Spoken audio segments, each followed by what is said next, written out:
My name is Evelyn Hart. I am 31 years old, and I have spent most of my adult life funding the very people who made me feel like a tenant in my own childhood. My mother used to say, "Family is everything." But what she meant was, "You are nothing without us."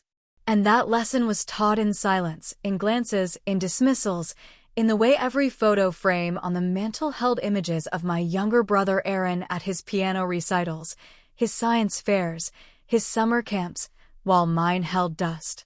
Aaron, the golden child, the chosen one, the prodigy who could do no wrong. He was born 3 years after me, soft-cheeked and wide-eyed, and it didn't take long before I saw the shift in my mother's gaze. Suddenly, my straight A's were background noise. My recitals were too long. My drawings cluttered the fridge. I was practical. I was reliable. The code word for invisible. I started working at 16, part-time shifts at a local bookstore.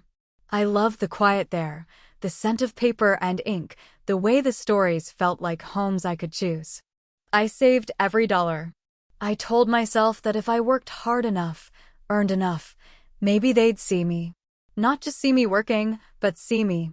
By the time I was 25, I had paid off the last of my student loans and helped refinance the mortgage my parents had defaulted on after one of Aaron's business ventures swallowed their savings whole.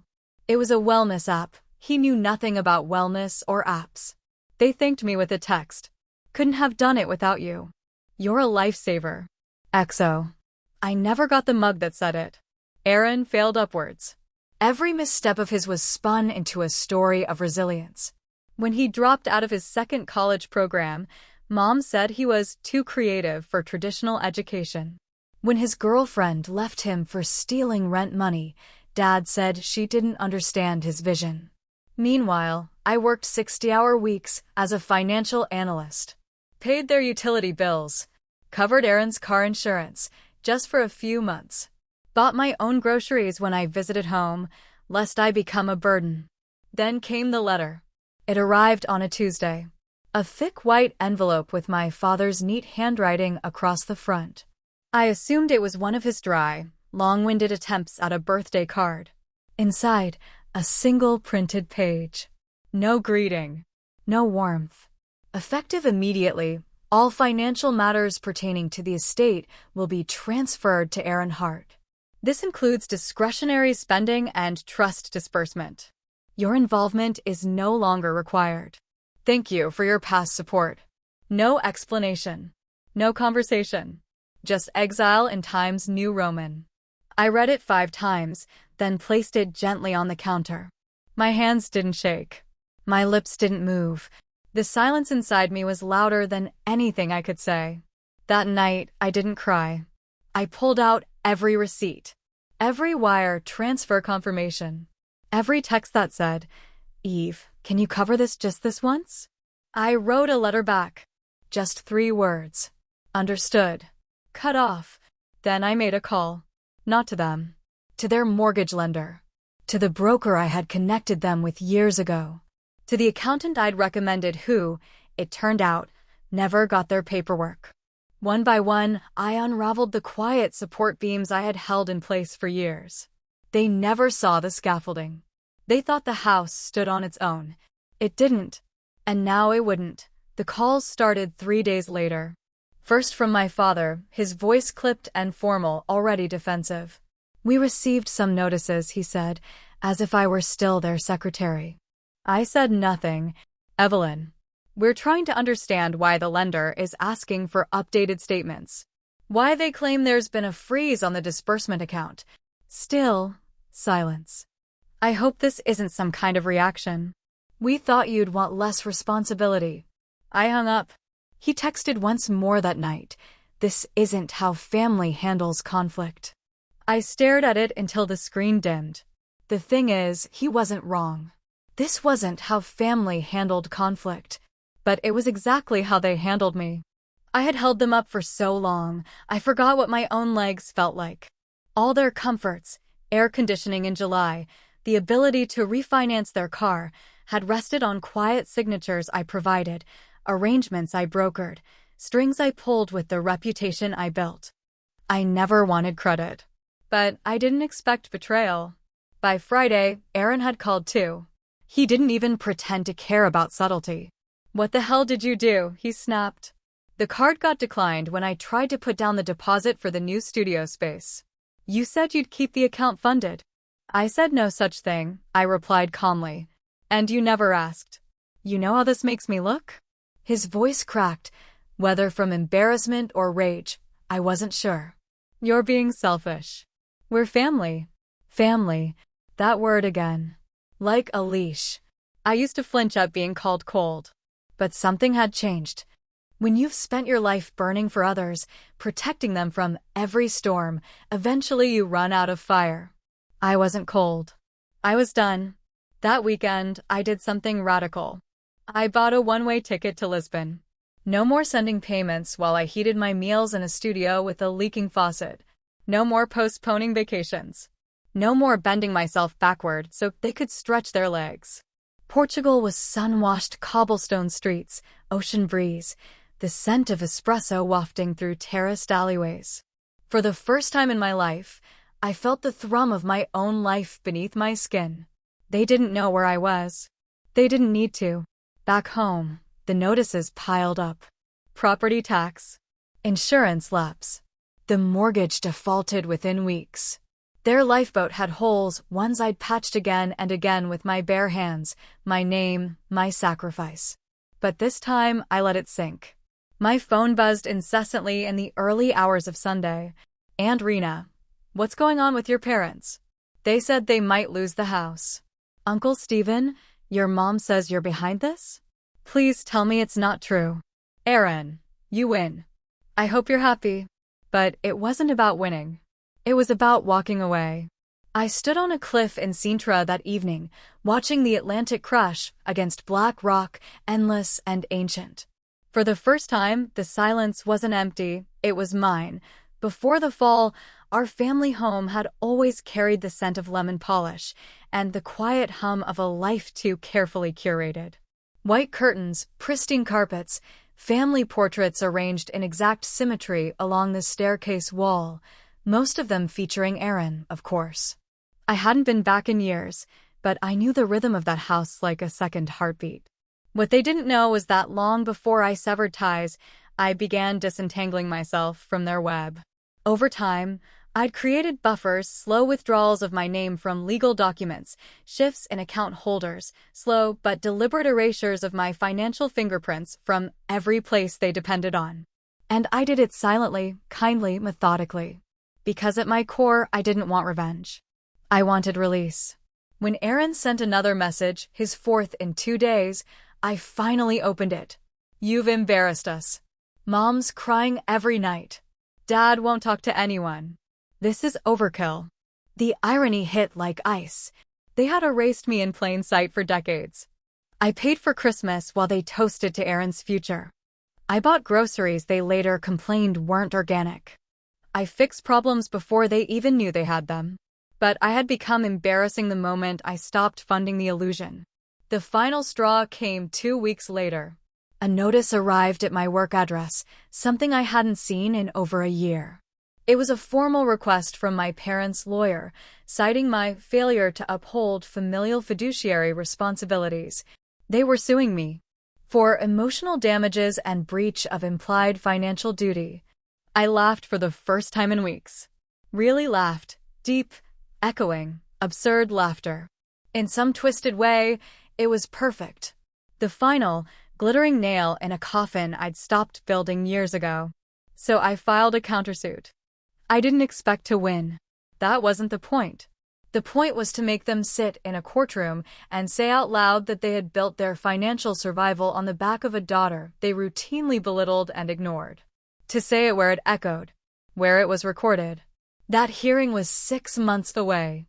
I returned from Lisbon with a new clarity, a strange peace that followed me even as I unpacked into a new apartment in a neighborhood I'd once thought beyond my reach. No more studio. No more budget candles. I bought a velvet couch in deep green. I painted the walls with color, joyful, unapologetic color. And in the center of the living room, I placed a single photo, me at 16, holding my first paycheck, smiling like I had discovered something sacred. Because I had, by the time the court date arrived, I had rehearsed the story 100 times, not for the lawyers, not for the judge, but for myself. How do you tell a room full of strangers that you were loved with conditions? That you were not a daughter but a safety net? A walking credit line with a smile? The courtroom was cold. My parents sat on the opposite bench, their lawyer between them, whispering in tones I remembered from PTA meetings and charity galas. Polished. Controlled. Aaron wasn't there. Of course he wasn't. I wondered if he'd even read the affidavit. If he knew I'd documented every transfer, every favor Mask does love, every instance of just until next month that had bled into years of financial bondage. My attorney, Camille, was young but razor sharp. Her words cut through the noise.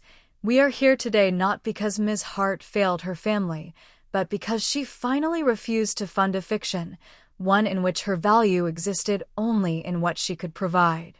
My mother dabbed her eyes with a monogrammed handkerchief. My father stared straight ahead, jaw locked. I did not cry. When it was my turn to speak, I stepped to the stand and looked at them, not the lawyer, not the judge, but them.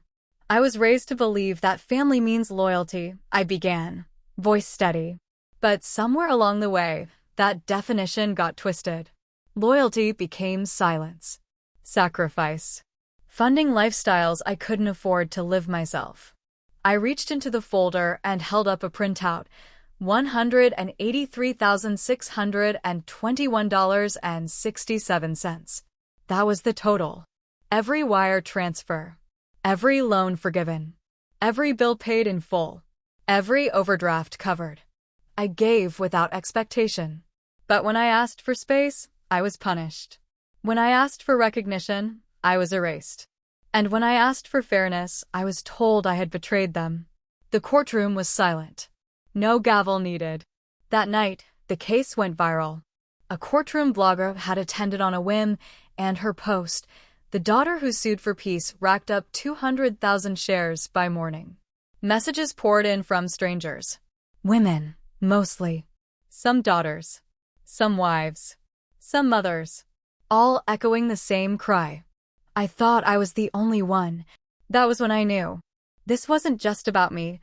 In the days that followed, the public reaction became a phenomenon I hadn't anticipated. I woke up to hundreds of emails from women in countries I'd never visited. A message from a woman in Brazil. "Your story is mine, except my brother lives in our parents' guest house and still demands I pay for his groceries." A therapist from Ireland wrote, "I'd like to read your testimony to my support group, if you'll permit me." Even my own former colleagues, people who had watched me quietly leave early to send wire transfers or take calls from home, messaged to say, "We didn't know. But we should have." What began as a court case became a reckoning. And through it all, my parents remained silent. No apologies. No acknowledgments. No withdrawal of the lawsuit, which quietly collapsed once their lawyer realized how much evidence I held. They lost. Not just the case, but the illusion of control. The house went into foreclosure 2 weeks after the judgment. The estate sale was quiet and sad. China sets, wedding silver, Aaron's forgotten trophies, all tagged and lined up like artifacts of a family that valued performance over presence. I didn't attend. I didn't need to. My justice had never been about ruin.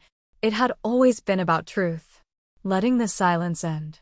Holding up a mirror and refusing to look away. And yet, in private, the grief still came. Not for them, but for the life I'd built around the idea that one day they might see me. A family friend, Aunt Celia, reached out unexpectedly. She was never truly close to my parents, but had known me since I was a child. She invited me for tea. "You always reminded me of your grandmother," she said, setting down a delicate porcelain cup. She had the same quiet fire. The same way of watching everything. Was she like me? I asked. "She was you, Evelyn," Celia said softly. "But in her time, there were fewer options. She stayed. You walked away. That's the only difference." That night, I pulled out the old family albums from the boxes I never fully unpacked. Tucked between pages, I found a letter. Not from my parents, but from my grandmother, dated 2 years before her passing. If you're reading this, I imagine things have gone the way they often do in our family. Money first, feelings second. I'm sorry, but you don't have to carry this weight. Your worth was never in what you gave. It was in who you are. That's always been more than enough. Her words broke me, and then rebuilt me. After reading my grandmother's letter, something shifted. Not abruptly, not with fireworks or fanfare, but with the quiet certainty of sunrise after a long, unyielding night. I stood in front of the mirror, not to fix my hair or smooth my blouse, but to see myself. And not just the reflection, the woman behind it. For years, I'd worn the identity they gave me, responsible, unshakable, background noise to someone else's spotlight. But now? Now I was the woman who had said no. The one who had dared to let their disappointment hang in the air without catching it, softening it, owning it. I left the mirror and opened my laptop. The blog started as a whisper. I called it Silent Thread. A place for women like me. The ones whose strength was mistaken for obedience. The ones who said yes when they wanted to scream. The ones who funded childhood homes while living in shared apartments. I posted my story in parts, unedited, unpolished, truthful.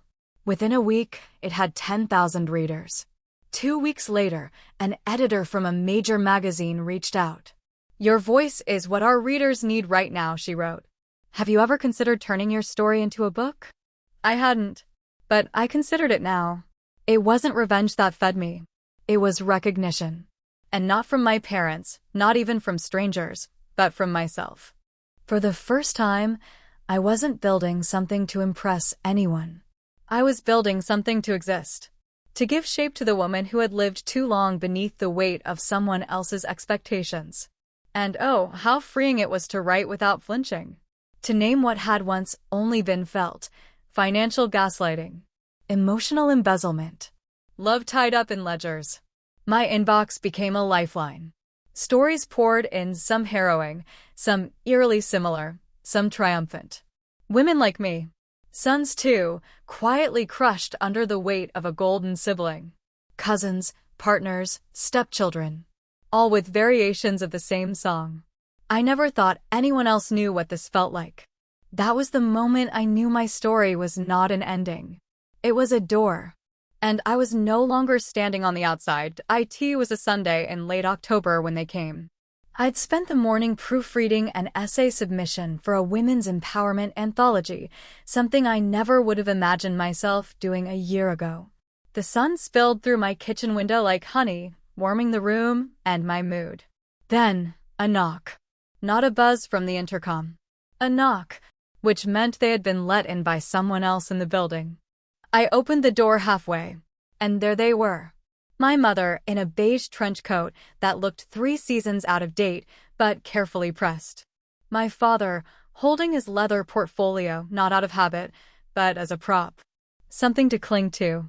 And Aaron, flanked behind them like a shadow with no origin. No words passed between us for a long moment. Then my mother spoke. "Evelyn, we're not here to fight. You're not supposed to be here," I said. Not cruelly. Just fact. "We just want to talk," she added. "You're our daughter. And that's supposed to erase everything?" I asked. "The lawsuit? The erasure? The entitlement?" My father winced. He hated words that made him sound like the villain. He wanted softer phrases. Misunderstanding, miscommunication, family tension. But this wasn't a sitcom with a musical cue. This was my life. Aaron stepped forward then, hands half raised. "Look, I was a jerk. I see that now.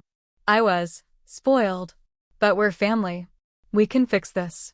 "Fix it how?" I asked. "By pretending it didn't happen? By handing me another bill and calling it love?" My voice didn't rise. It didn't need to. I was standing in the doorway of my home, bought with my choices. That was louder than any scream. "We didn't come to take," my mother said quietly. "We came to apologize." But I couldn't hear the apology. Not over the echo of their silence when I needed them. Not over the years I'd begged for acknowledgement and gotten nods instead of answers. So I said nothing. I simply closed the door.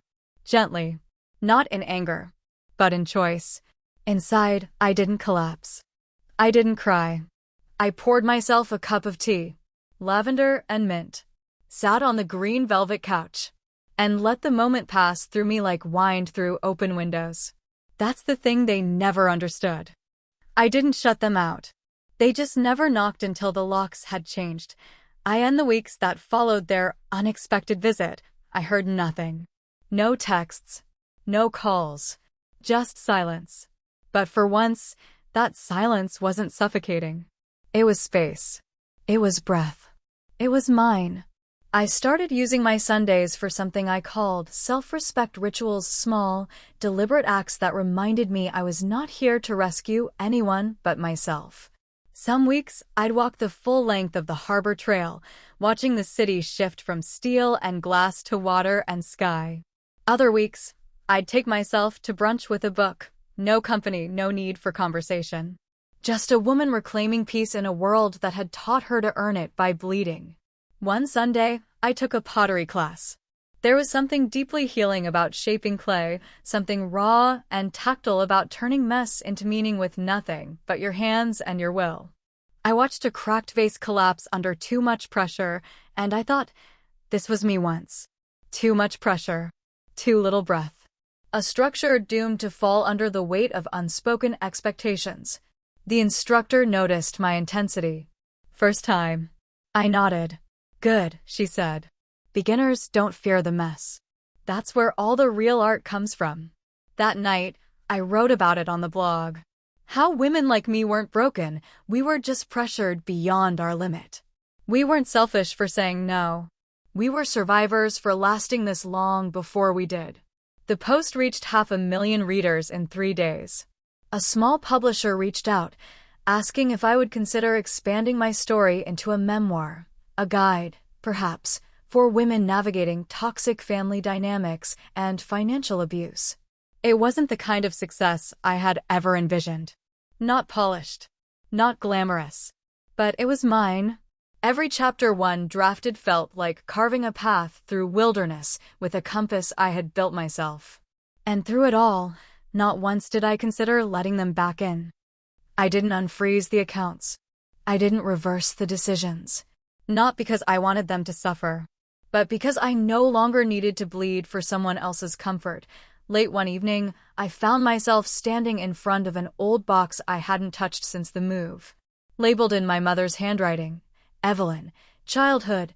The cardboard was soft with age, corners worn from years of being dragged from attic to attic. I almost didn't open it, but something in me, maybe curiosity, maybe closure, needed to look back just once before I moved forward for good. Inside were fragments of a girl I used to be. A pink ribbon diary with the lock long broken. A lanyard from science camp. A photo from my 7th grade spelling bee, me holding a small trophy, awkward in a dress chosen by someone else. And behind that, an envelope. My name. No return address. Inside was a card. Birthday, age 12. On the front, a glittery balloon and the words, "To our brightest star." Inside, nothing. No message. No signature. No one remembered to write anything. I remembered that birthday. They had forgotten. Aaron's science competition had landed on the same day. I sat alone in the kitchen eating grocery store cupcakes I had baked for myself, listening to the sound of congratulations on the answering machine that weren't meant for me. That kind of forgetting leaves a scar deeper than memory. I tucked the card back inside the box, not out of sentiment, but as evidence. A quiet testimony of the life I had to leave to truly live. Because here's the thing no one tells you. When you walk away from people who treat your love like currency, you don't walk into loneliness. You walk into liberation. That weekend, I was invited to speak at a conference for women in finance on a panel about emotional labor and financial boundaries. I hesitated at first. I'd never spoken publicly about the fallout, but something in me knew the story wasn't just mine anymore. On stage, I looked out at the sea of faces, some curious, some cautious, all carrying invisible ledgers of their own. And I told them the truth. Not the clean, edited version. The real version. I spoke of growing up in a home where love had a cost, where success was measured in sacrifice, where being the responsible one was code for the one we can bleed dry. And I ended with this. Saying no didn't make me cruel. It made me free. The room was silent. Then came the applause, not thunderous, but steady, like the slow rise of a tide. Afterward, a young woman approached me with tears in her eyes. "You just told my story," she whispered. And I smiled. "No," I said gently. "You're telling it now." It was bound to happen. When you raise someone on a pedestal made of lies, entitlement, and other people's labor, eventually gravity does its work. Aaron called again. Not to apologize, but to ask for help. "I just need a bridge loan," he began, his voice strangely soft. "I've got this opportunity, tech startup, early seed funding stage. I've been talking to a couple VCs." I listened. Quietly. I figured maybe, with the book deal and all, you could front me $20,000. Just for 3 months. 3 months. That was the same phrase he used when I co-signed his first car loan. He never paid it. I did. With a bonus I'd been saving to escape that house. "I know you're still mad," he added. "But this isn't about the past. This is the future." And there it was. That familiar twisting of narrative. That reframing of harm as history, something to be boxed up and stored like old holiday decorations. "Aaron," I said quietly, "I'm not mad." He exhaled, relieved. "I'm done." His silence was colder than his apology would have been. "I see," he said after a long pause. "No," I replied, my voice firmer now. "You don't. And that's the problem." He hung up. No begging. No further explanation. Just the quiet collapse of a dynamic that had long outlived its usefulness to me. I went for a walk afterward, past rows of blooming jacaranda trees, the sky melting into shades of lavender and gold. There was peace in that quiet. A kind of holy stillness I used to chase, but could never find, not when my worth was wrapped in rescue. Later that evening, I received an email from the conference organizer. The keynote I had delivered was going viral. Clips shared on TikTok. Excerpts reposted in think pieces. The publisher increased their offer. My voice, once dismissed as too sharp, too emotional, too much, was now being echoed in boardrooms and break rooms and therapy offices across the country. But I didn't feel vindicated. I felt steady, like someone who had come home to herself after years of wandering through someone else's expectations. Aaron never called again. And I didn't wait for him to. It came on a Thursday. An envelope. Handwritten. No return address, but the script was unmistakable, my mother's, round and careful, as though shaped under pressure to be perfect. I stood over the kitchen sink for several minutes before opening it. Inside, a single sheet of stationery. Cream with a faded lilac border. "Evelyn. We don't know what to say anymore. Maybe we never did. I don't expect forgiveness. Your father doesn't believe in letters, but he asked me to say he's proud of you. He's just never known how to say it without sounding like an accountant. I hope this reaches you with something other than bitterness. We were wrong. About so much. Love. Mom." I read it twice, then set it gently beside a cup of tea I hadn't yet brewed. It wasn't nothing, but it also wasn't everything. The old Evelyn would have taken this as a sign. She would have picked up the phone, returned home, tried, once again, to repair a vase that had been shattered so many times it barely resembled a vessel. But this version of me? She knew better. Because sometimes an apology is a key to the same old cage. And I had already learned to fly. I didn't respond. Instead, I opened the notebook where I now outlined each chapter of the memoir. Chapter 12, When Sorry Isn't a Starting Point.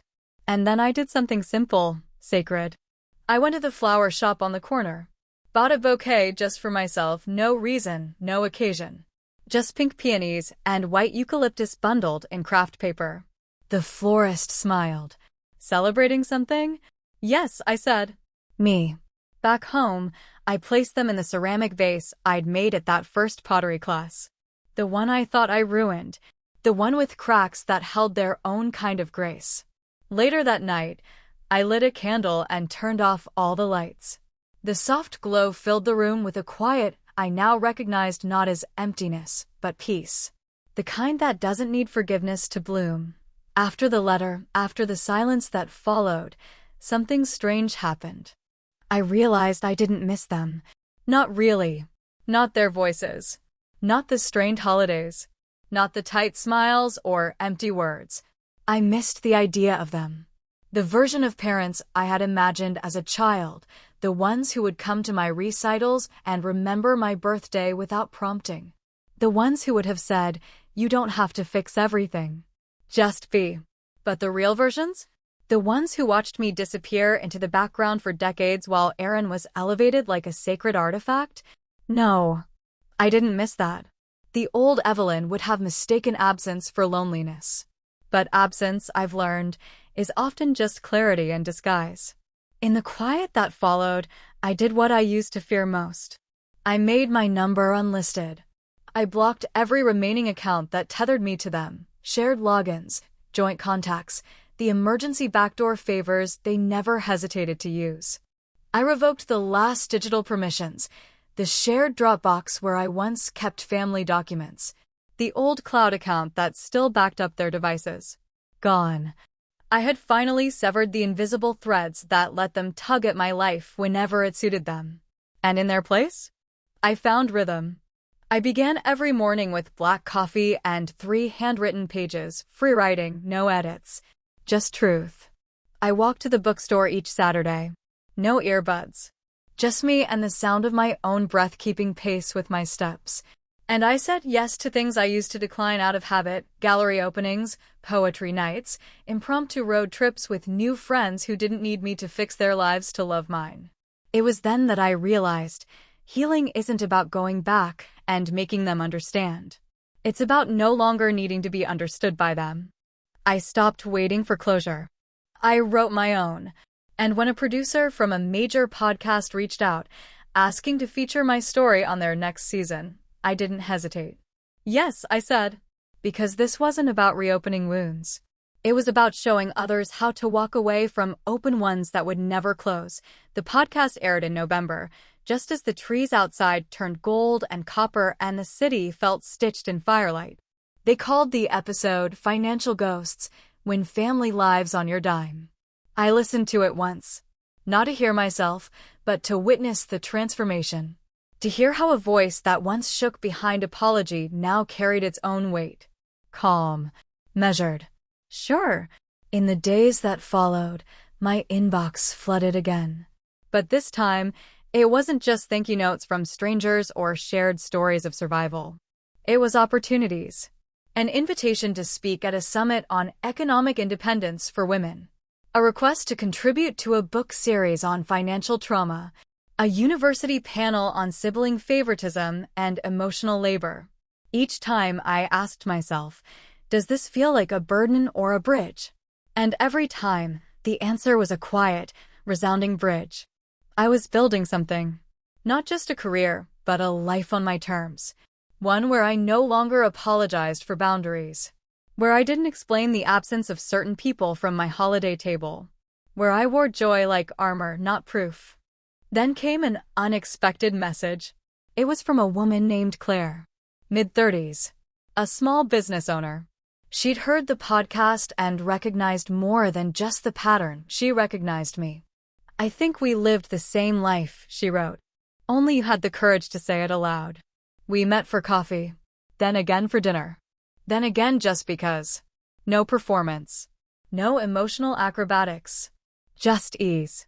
She didn't need me to shrink or shine. She just needed me to be there. And for the first time in a long time, I allowed myself to be chosen back. Not for what I could solve. Not for what I could sacrifice. But for who I already was. Love, I realized, could exist outside of legacy. Outside of guilt. Outside of debt. And that was its own kind of miracle. Winter came quietly that year, with less fanfare and more stillness. I stopped decorating for Christmas. Not out of defiance, but because I no longer needed ritual to fill the gaps their absence left behind. I had new rituals now. Every Sunday morning, Claire and I would walk to the little cafe tucked between the florist and the used vinyl shop. She drank oat milk lattes. I took mine black, as always. We never rushed. We didn't talk about fixing the past. We talked about what to build next. One morning she asked me, "Do you ever wish they'd tried harder?" I thought about it. "I used to," I said. But wishing is just another form of waiting. I don't wait for people to be better anymore. I just walk toward what already is. She smiled at that. Not the performative kind. The kind that said, "I know exactly what you mean." Meanwhile, the family I'd cut off continued to unravel in the distance, emails forwarded to me by mutual acquaintances, whispers at gatherings I no longer attended. Aaron had tried another venture. It failed. My parents were now renting a small duplex 2 towns over. No more house. No more hosting. They still hadn't contacted me again. Not since the letter. But I knew they were watching. My story was now too public to ignore. People they knew me now, not as a daughter who vanished, but as a woman who chose herself. And that shift? That was the real reckoning. Because it's one thing to exile a child you don't understand. It's another thing entirely when the world sees her, celebrates her, and calls her brave for walking away. That winter, I was asked to deliver a keynote address at a national women's conference. My topic? When no is a complete sentence. Standing on that stage, staring out at hundreds of faces, some tearful, some steeled, I began not with a quote, not with a polished anecdote, but with this. No one is coming to save you. But you can save yourself. And when you do, you'll realize you were never unworthy. You were just surrounded by people who needed you to believe that. The applause didn't shake the room. It cleansed it was late January when the final rupture arrived, not as a shout, but as a whisper from someone I'd nearly forgotten. Cousin Elise. We'd grown up braiding each other's hair, whispering secrets under the covers during family reunions. But over time, like most extended family, she faded into the blur of wedding RSVPs and holiday email chains. She messaged me through the blog. "I hope this isn't intrusive," she wrote. "But I thought you should know. Your parents, they're telling people you're unstable. That you cut them off out of some mental breakdown." I read the message twice, not in shock, but in something quieter. Sadness? No, not even that anymore. It was just confirmation. They hadn't changed. Even now, even after all the unraveling, they still needed to protect the narrative more than the truth. To save face over saving a relationship. I thanked Elise. Gently. Told her I appreciated her honesty. Then I closed the browser, brewed a cup of chamomile tea, and sat with the truth. Their version of love required silence. Mine now required boundaries. I wrote about it that night. How families don't always scream to harm you. Sometimes they whisper. They rewrite you in rooms you're not invited to. They reduce your rebellion to instability, your boundaries to betrayal. And still they say, "But we love you." I published the post just before midnight. By morning, it had over 100,000 shares. Women flooded the comments with stories of gaslighting, inheritance theft, golden children who got everything, and sisters who were asked to smile anyway. They weren't strangers anymore. They were a choir. And I wasn't just a solo voice. I was harmony in something rising. Claire read the piece quietly over breakfast. When she finished, she looked at me not like a girlfriend proud of her partner, but like someone standing next to a lighthouse. "You've become a truth people need," she said. And for once, I believed it. Not because she said it, but because I had already lived it. One evening in early February, I received a call from an unfamiliar number. I almost didn't answer, but instinct said, "This one matters." It was Thomas Blackwell, an attorney my parents had used in the past. His voice was neutral, practiced. Miss Hart, he began, I'm calling regarding the matter of your parents' estate. I nearly laughed. What estate? They've named you as secondary executor, he continued, should something render the primary unable to serve. Who's the primary?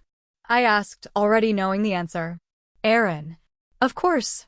There was a pause on the line. Your parents' financial situation has deteriorated significantly. Aaron has not responded to multiple requests.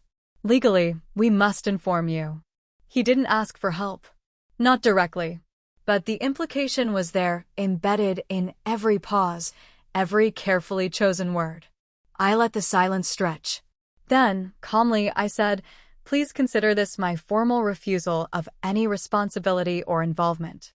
I have no legal obligation, nor emotional interest. He cleared his throat. Very well. I'll note that. Click. Just like that. The final thread snapped. Later, Claire found me sitting on the floor of our shared apartment, my knees drawn up, an unopened envelope beside me. What's that? She asked. Their will. She didn't reach for it. Neither did I. Some inherit homes. Others inherit legacies. I had inherited ashes.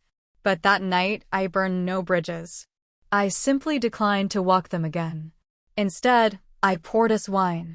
We curled up under a blanket. And I read aloud from the final chapter of the memoir manuscript. The chapter was called, The Day I Inherited Nothing and Everything at Once. It ended like this. They taught me how to serve. They taught me how to disappear. But the greatest thing they ever taught me was this. When someone hands you ashes, you don't rebuild. You walk away. And you plant something new. Claire wiped a tear.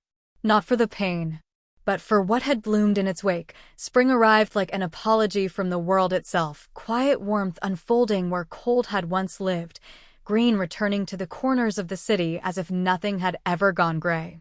Claire and I hosted our first dinner in the new apartment. A round table, not a long one.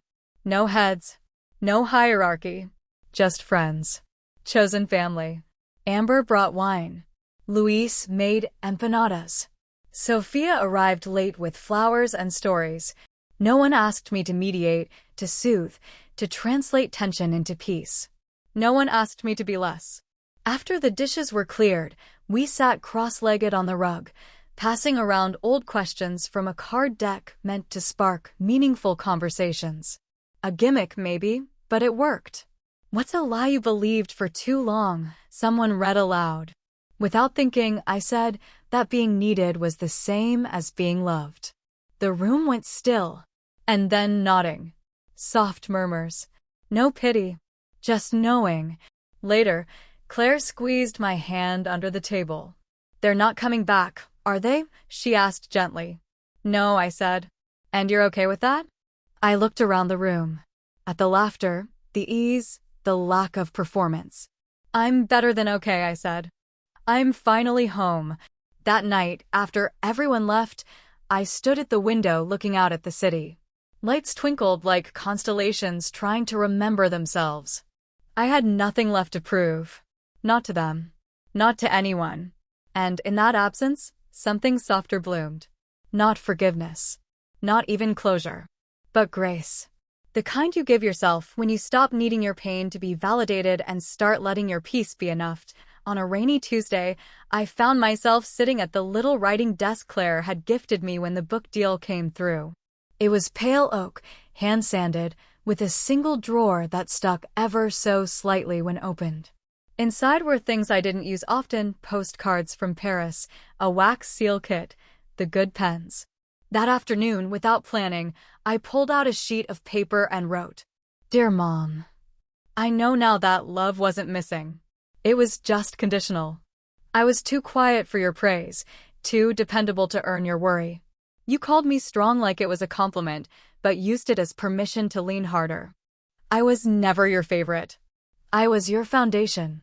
And foundations aren't meant to feel. They're meant to hold.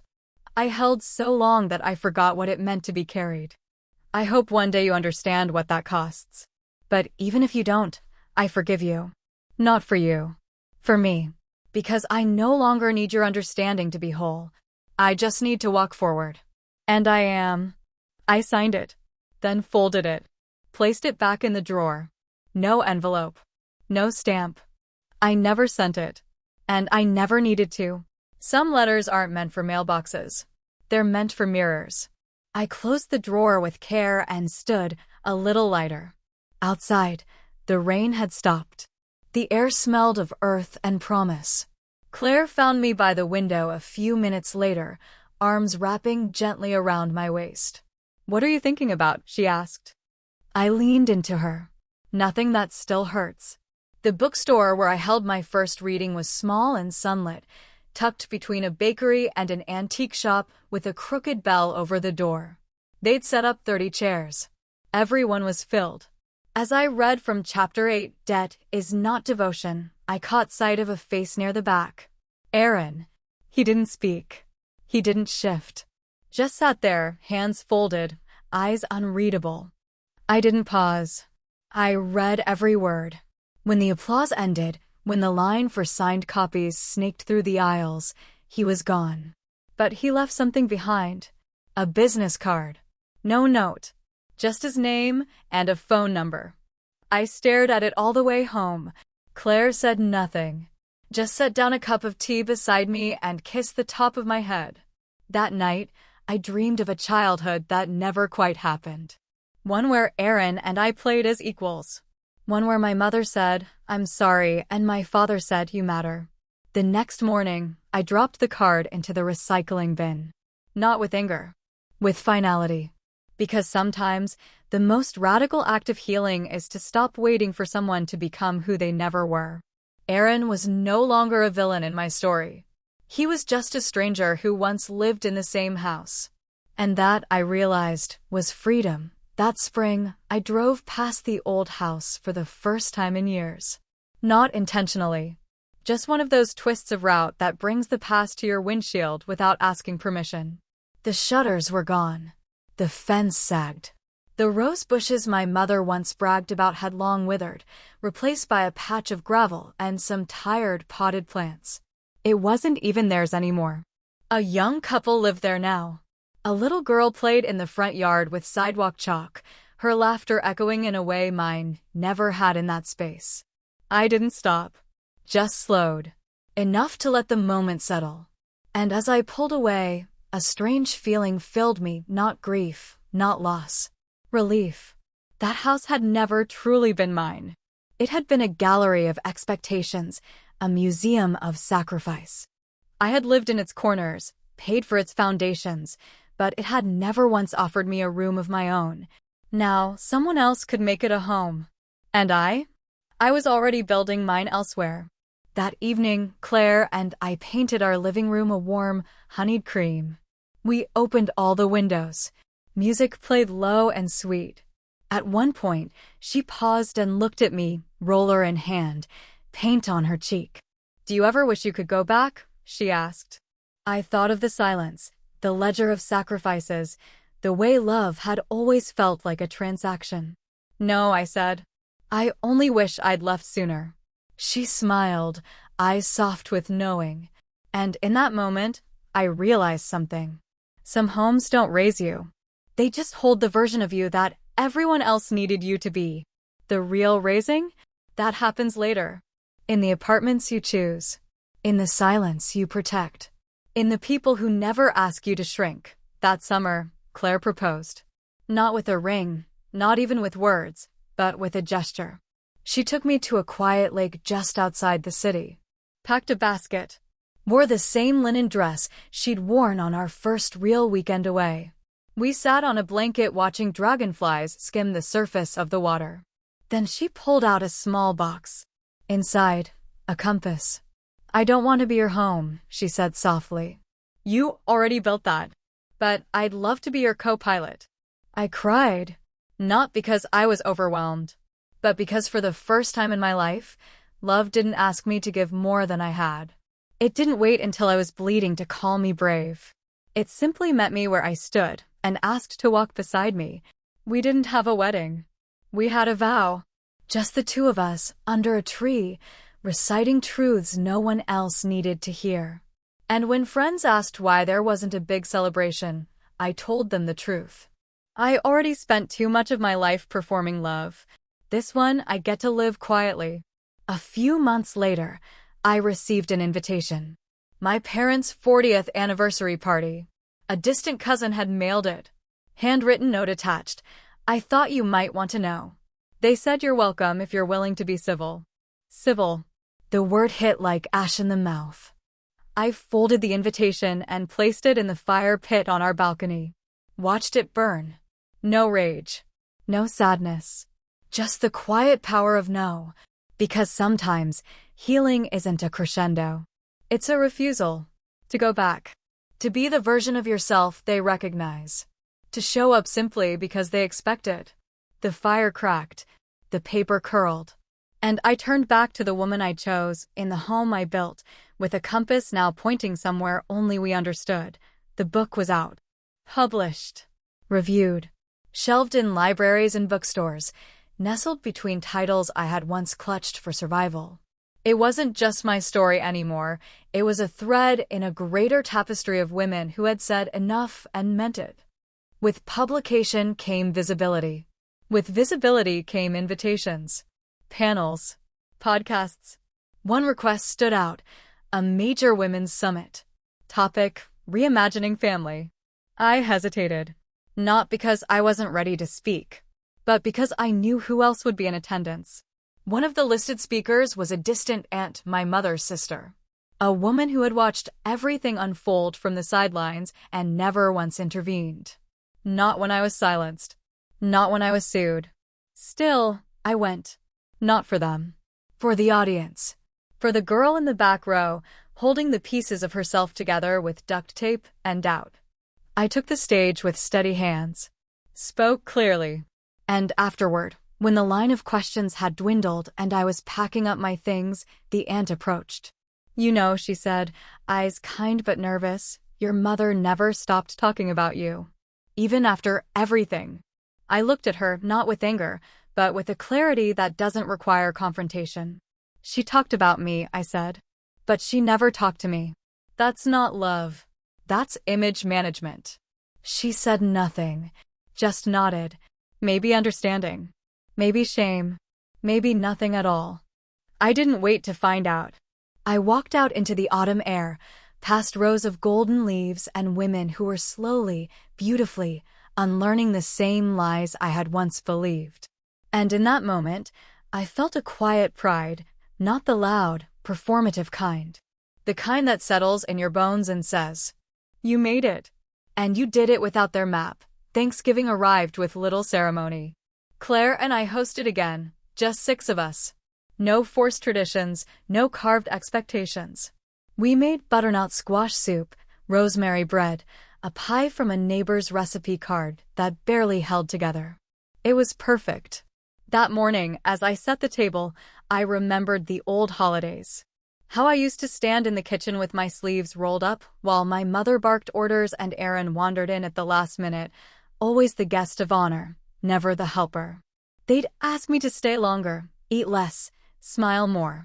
One year, I forgot the cranberry sauce. They didn't let it go for 6 Christmases.